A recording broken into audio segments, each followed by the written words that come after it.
Olá, eu sou Hermínio Portes.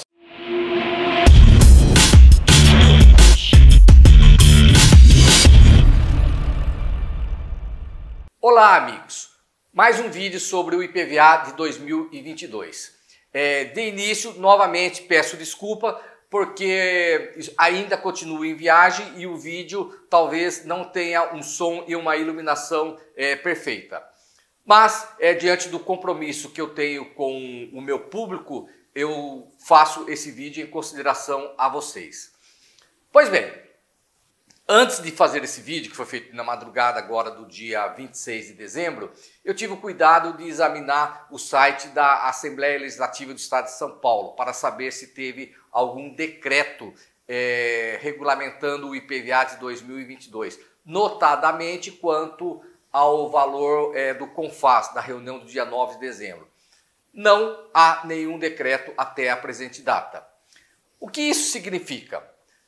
Nós sabemos que o convênio CONFAS, para ter validade no estado de São Paulo, ou em qualquer outro estado da federação, há necessidade de se ter o decreto regulamentador, o decreto acatando esse valor. Mas não é só com a edição do decreto, e sim com a omissão, ou a inércia do Estado em falar que não irá acatar esse decreto, ele terá sua validade. Vamos ver aonde diz isso. Olhe na tela. A lei complementar dispõe sobre os convênios para concessão de isenções do imposto sobre operações relativas à circulação de mercadoria e dá outras providências.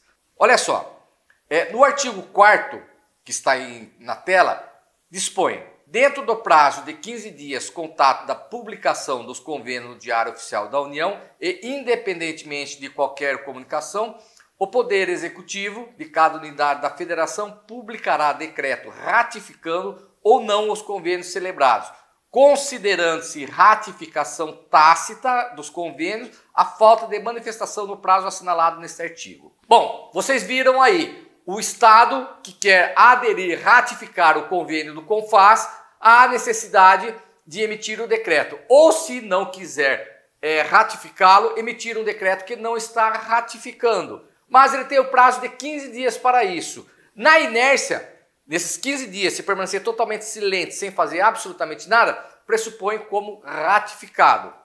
Mas isso por si só não quer dizer muita coisa, porque posteriormente o Estado, no caso o Executivo, o governador, ele pode editar um decreto falando que ratifica ou que não ratifica. A exemplo, o que aconteceu no ano passado, em outubro, quando foi editado o decreto acatando o convênio CONFAS 50/2018. Se vocês se lembram, é o que elevou o prazo de permanência do veículo de 2 para 4 anos para pedido de novas isenções de ICMS. Muito embora, por ocasião da edição desse decreto em julho de 2018, o então governador Márcio França não o ratificou. Então, mas para todos os efeitos, até que saia um decreto, o convênio está ratificado. Aquele valor fixado de R$100 mil, 70 mil para isenções até o limite de 100 mil graduado, está ratificado no estado de São Paulo. Mas o problema é da vigência. Quando será válido esse novo valor? Olhe na tela. Essa mesma lei 24/75 fala em seu artigo 5º. Até 10 dias depois de fim do prazo de ratificação dos convênios, ou seja, aqueles 15 dias previstos no artigo 4º, promover-se-á, segundo o disposto em regimento, a publicação relativa à ratificação ou à rejeição no Diário Oficial da União. Então, vocês viram que o Estado ele tem o prazo de 15 dias para emitir o decreto ratificando ou não ratificando. Depois de editado esse decreto, ele tem o prazo de 10 dias para publicar no Diário da União. Aqui fala o Diário da União porque a legislação é de 1975. Aqui no caso é o Diário Eletrônico do Estado de São Paulo. Pois bem, mas não para por aí. Vamos continuar. Artigo 6º. Os convênios entrarão em vigor no 30º dia após a publicação a que se refere ao artigo 5º, salvo disposição em contrário. Então vocês viram. Resumo. O CONFAS faz o seu convênio e publica. O Estado membro que queira ratificar ou não esse convênio, terá que editar o respectivo decreto em até 15 dias. Feito o decreto, ele tem o prazo de 10 dias para publicar no Diário Eletrônico. Publicado no Diário Eletrônico, ele tem o prazo de 30 dias para entrar em vigência. Mas como que fica essa situação? O Estado não emitiu um decreto, nem ratificando e nem também não ratificando. Como que fica? Bom, nós vimos que ele ficando silente, prevalece a situação de que está ratificado. Mas só entrará em vigência no prazo de 30 dias depois. Nessas circunstâncias, se na melhor das hipóteses adotasse a data que foi feita a reunião do CONFAS, no dia 9 de dezembro, só entraria em vigência no dia 9 de janeiro. Aí é prejudicial para o público PCD. É o novo valor. Por que ele é prejudicial? Porque o IPVA, ele é um imposto anual. Ele é válido durante todo o exercício financeiro. No caso, que começa no dia 1º de janeiro e se encerra no dia 31 de dezembro de cada ano. Ele é um imposto renovável. Então, no dia 1º de janeiro de cada ano, já ocorre o lançamento, o fato gerador. Ora, mas se o novo valor prevalecerá após o dia 9, então, para o 2022, não prevalecerá. Isso, a princípio, é a primeira leitura que dá para se fazer.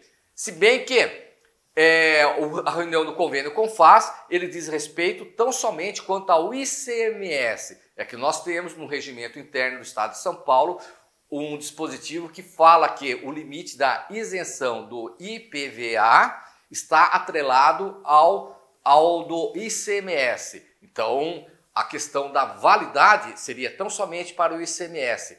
A questão da isenção para IPVA é fixado o valor do teto do CONFAS, que é de R$100 mil, conforme eu tenho um vídeo explicando os motivos pelos quais eu entendo isso. Lembrando, os meus vídeos são meramente informativos e não consultivos. Verifique lá na minha playlist. Temos que tomar muito cuidado. Agora, esse decreto que vai ser expedido, ele será de fundamental importância, porque vocês viram que na parte final do artigo 6º fala que entrará em vigência 30 dias após a sua publicação, salvo disposição em contrário.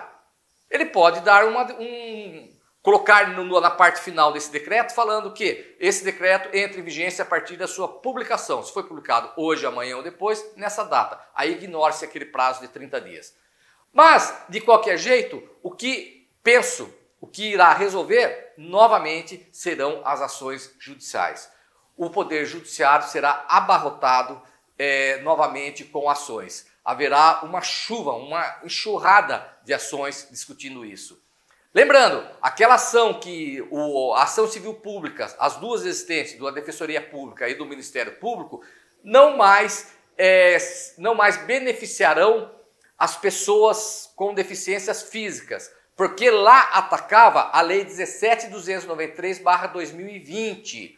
Ela não existe mais. A legislação foi modificada. Então, aquela ação somente diz respeito àquela lei. Agora é outra. Tem que haver novamente essa discussão. E aí, entro naquela premissa, naquele ponto fundamental que eu falei que era para o público PCD. A criação da associação. Com uma associação criada, seria muito mais fácil o acesso de vocês à justiça. Muito mais fácil. Que teriam contato diretamente com o advogado, coisa que hoje se torna praticamente impossível vocês terem acesso ao Ministério Público, porque de repente pode até ter uma promoção desse promotor que cuida da ação civil pública e outro estar no caminho. O volume de serviço deles é absurda e talvez eles não tenham a disponibilidade suficiente para dar o atendimento que vocês merecem. Mas, com a associação, não, tudo modifica. É muito importante. No próximo vídeo, ou em um deles até o final do ano, eu vou falar sobre a necessidade de se ter uma legislação específica. Vocês viram, teve essa modificação da legislação, passou pela Assembleia Legislativa, mas jogou tudo para o colo, entre aspas, do executivo, nas mãos do governador, que poderá regulamentar mediante atos do executivo, sem a necessidade de votação. Então, fica um tanto quanto complicado. Ele dá e não dá. Tem uma legislação que possibilita e uma outra que trava. Explicarei com maiores detalhes no outro vídeo ou em outros, dependendo se houver ou não a regulamentação por decreto. Se esse vídeo for útil, por favor, compartilhe. Se inscreva no meu canal, me siga nas minhas redes sociais. Muito obrigado, fique com Deus e até a próxima.